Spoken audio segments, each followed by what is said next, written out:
This is the Husqvarna 390. It's the second biggest saw that Husqvarna sells here in Sweden. But this is not the saw we're reviewing today. This is the Homestead 2147, a really nice medium-sized saw for firewood production. But this isn't the saw we're gonna review today either. Today, we're gonna review this little beast.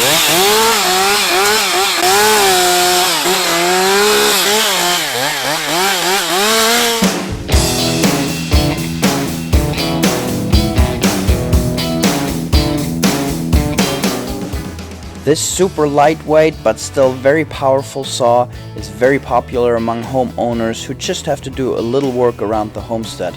It is also very popular among chainsaw carvers.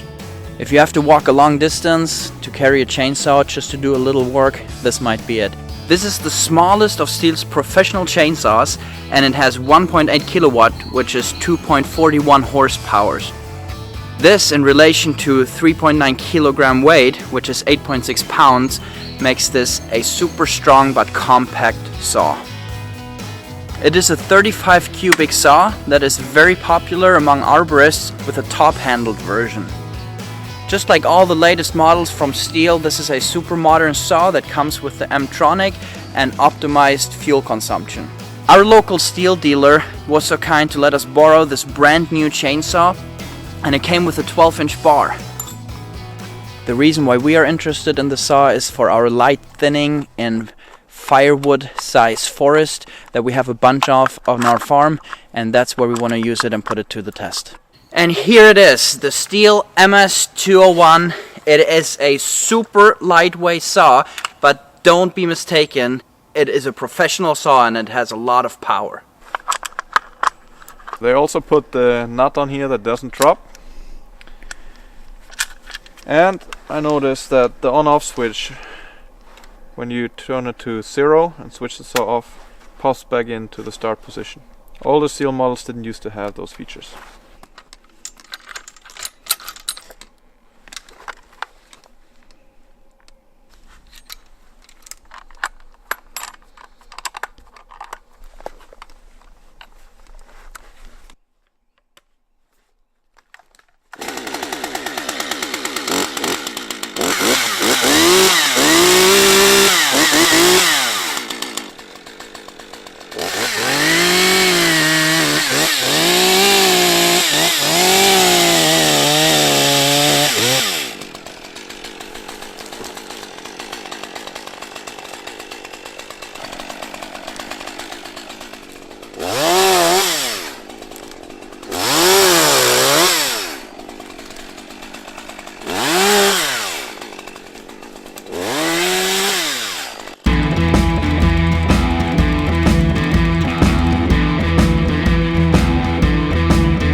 If there's one word with which we could describe the saw, it would be that it flies. Tim actually felt like flying himself at times because he is used to a much heavier saw.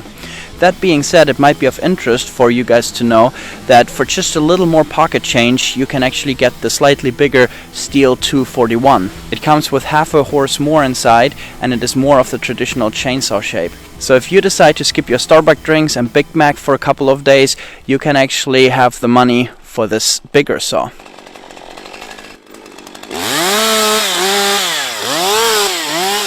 I didn't feel at all that this saw was slowing me down or made me less productive because of lack of power. I think it has great power for the size. It's completely sufficient for this kind of work, and it's just really much easier on your body.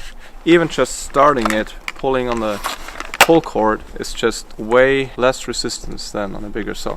And you shouldn't be put off by it looking a little funny and not having the traditional shape of a chainsaw. It is well balanced, it handles great, and it's just due to the compact design that it looks the way it does. It's super functional, so no worries about that. I own the older model of this size chainsaw by Stihl, which is the Stihl 200, and I own the 200T to be particular, the top-handled version, which is legendary for its power and how perfect it came as a stock saw.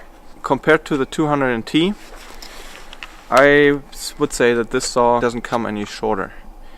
However, my 200T is quite old and well used, and this is brand new, so I don't know how fair the comparison is. As far as the older 201s that were introduced to the market about, my guess is close to 10 years ago, they didn't have a good reputation at all. As a matter of fact, there's stories about customers trading in their old saws for a 201 and coming back a week later to get their old saws back because they weren't happy with the 201s. So they really were not very fun to run, and they had issues. That being said, this 201 handles much different. I've been exposed to one of the older 201s at work, and it's a really frustrating experience to work with it.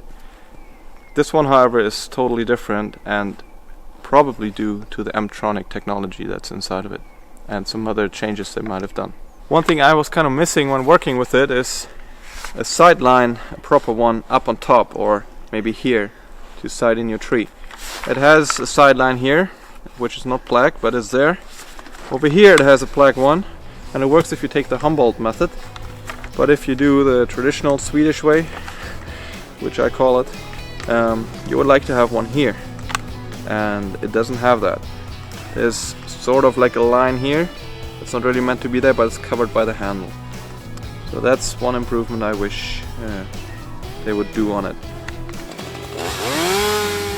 So it is very obvious that when you talk about this saw that you pay for the compactness and the lightweight. So we hope that you guys really enjoyed this review. Click on the link here somewhere on the screen for more reviews and other forestry videos. And leave your comments and questions below, suggestions for other reviews. We're open to that, and we really enjoyed the saw. I think it is a great little beast, like we said in the beginning. And we would dearly like to own one. We would. So thanks for watching, guys, and see you in the next video. Bye bye. Bye.